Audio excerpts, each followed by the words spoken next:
friends, and welcome back to EVE Online with me, Mark from DadX. And boy, have CCP been salt mining, eh? I'm out in my carrigal here just doing my little morning prowl. I found a Shadow Serpentis. Let's see if it's an empty one. But anyway, there are changes afoot next month to mining. Very, very big changes. And a lot of people are very, very unhappy, it would appear, with them. The basic result of the changes seems to be, to me, 120 odd mil for the mid-grade Asclepion there. That's the two drakes I lost this week. Almost paid for, sorted.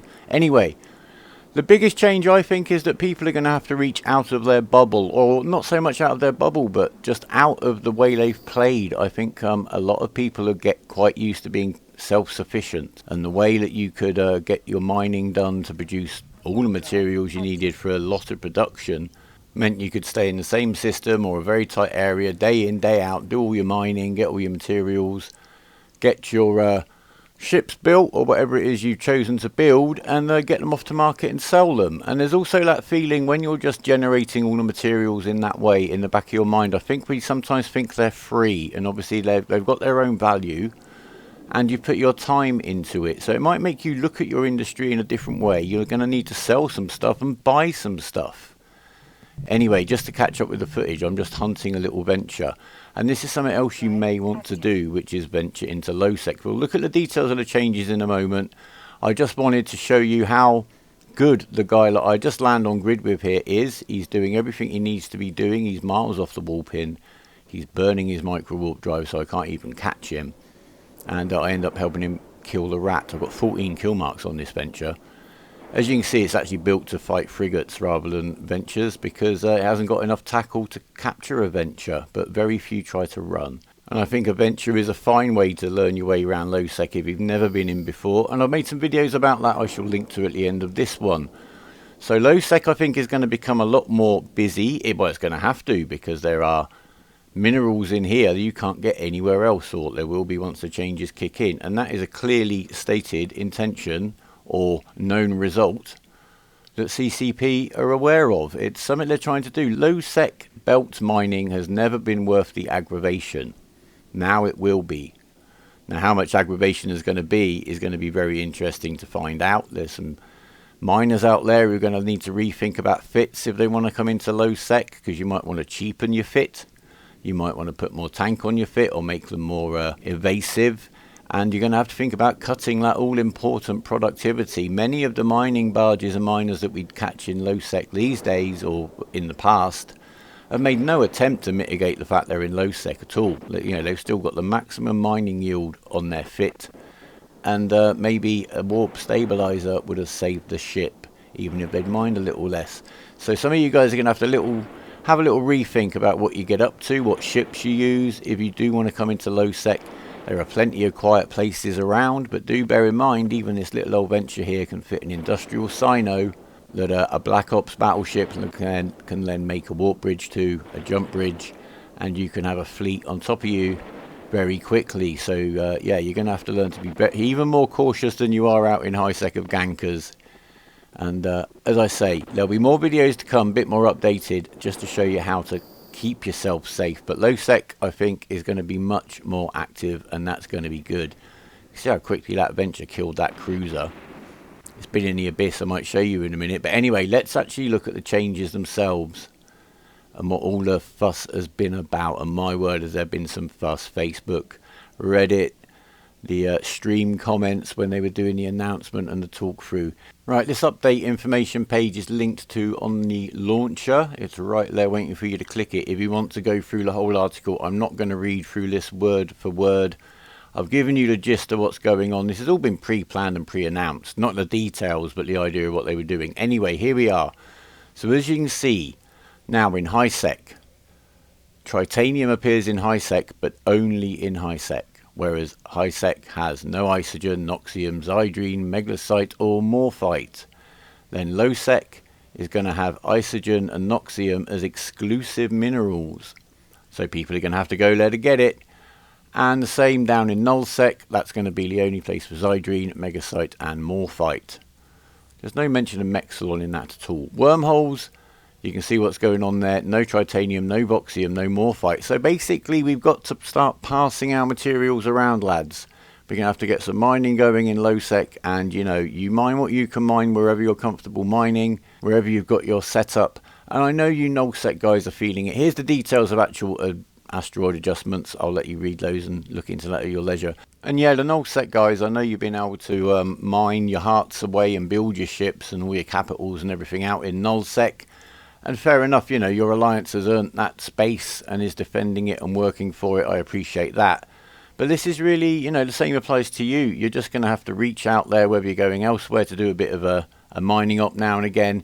Could be interesting to see some null-sec alliances coming into low-sec to mine and see what happens with the low-sec alliances that enjoy finding miners. There could be some funny old fights. Or you simply just start trading with high-sec. It's going to move the ISK around. It's going to move the materials around. And overall, it's only going to be good for the game. I know it's a change, especially if you have been able to just do everything there and then under one roof. But I think overall, this is going to make the game more healthy, and that's the intention. Also forcing the player base to mix with each other, even if just commercially, which is good too.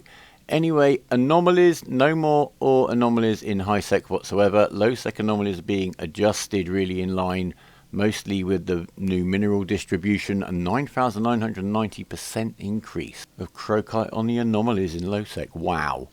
Wormholes, sovereignty or anomalies. Wormholes, the or adjust. Sovereignty or anomalies, I don't know much about, so I won't really comment on that. There's obviously just less of stuff and some stuff's missing.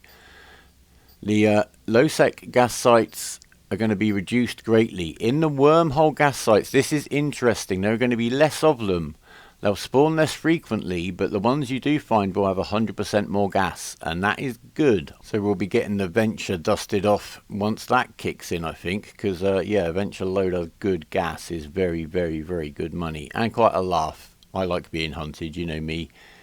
And there are the closing notes. So yeah, more activity in low sec and potentially more destruction, increasing mining ship losses. I think those first two go hand in hand. More market transactions for ores and minerals. Yes, as I said, we're going to have to buy and sell a lot more. Mineral income from refining items to increase. Yes, crush more junk modules. We do it a lot anyway. And there are some that have great mineral yields, I can tell you. There is a skill, is it scrap metal reprocessing, but I think you already need Metallurgy 5 to train that. It's a high-end skill, but that's the one that would increase the yield from crushing junk. And actually crushing the junk modules that we get and the new bros get when they're out belt ratting off the belt rats in low sec is a big contribution to the stuff we use to make the hulls to give them ships to fly in. But anyway, at the end of the day, I think we'll be okay. Just look at it in that way. You're just going to have to kind of play the market a little bit more than you have in the past. Now, here's the porpoise, and I think I like the porpoise, and if you're going into more dangerous places or potentially hazardous, you're not really going to want to be taking your orca unless you make a conscious decision to and you know what you're doing. The porpoise is always going to be a possibility. Maybe its popularity will increase. Basically, for 10% of the price, you get about 70% of the boosts for your fleet, and I think that is the main role of these ships anyway. I'm not going to dwell on the details here. I'll make the porpoise a little video itself. That's all I can say is it's got a cloak in case it needs to hide quite quickly. It is not built to maximize mining efficiency. It's built to have quite a nice big juicy tank so it can take a couple of hits if it has to. It's a combination of hull and shield in this case, and then we've got one rig in the reduced friction nozzle joints to make him a little bit more maneuverable in case we ever need to leave quite quickly, which may happen sooner or later, will happen sooner or later.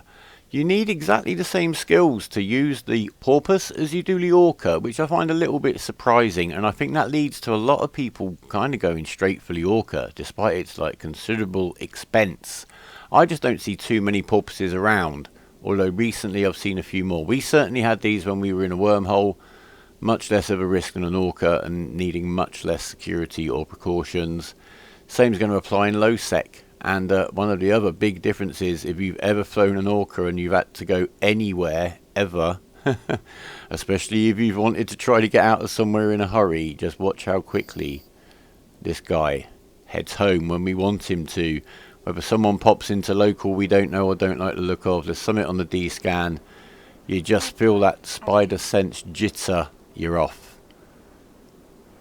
And that's not too bad at getting into warp time for a very useful industrial ship. So yeah, and with this fit you can warp to a safe point, cloak up and just suss the situation out before you decide the way forward.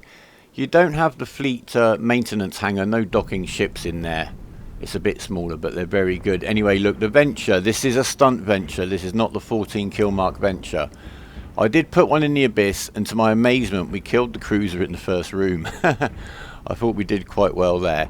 I've only had one go at this. I thought while I've got you here, there's some new rats spawning in the Abyss. Both in terms of them being new spawns, so you're getting the Edencom ships like the Skybreaker, getting Concord ships like the Pacifiers and the Marshals turning up.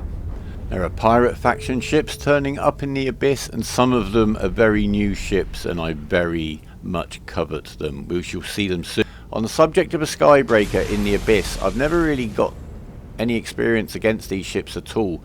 I'm just going to say, look what it does to my drones. If you're in a drone boat against a Skybreaker, just be very careful, because their area of effect weapon hits your whole flight at once. And you're going to have to drop your DPS a lot just pulling the whole flight in and out. But you drone boat pilots will figure that out. You're probably much better than that than me.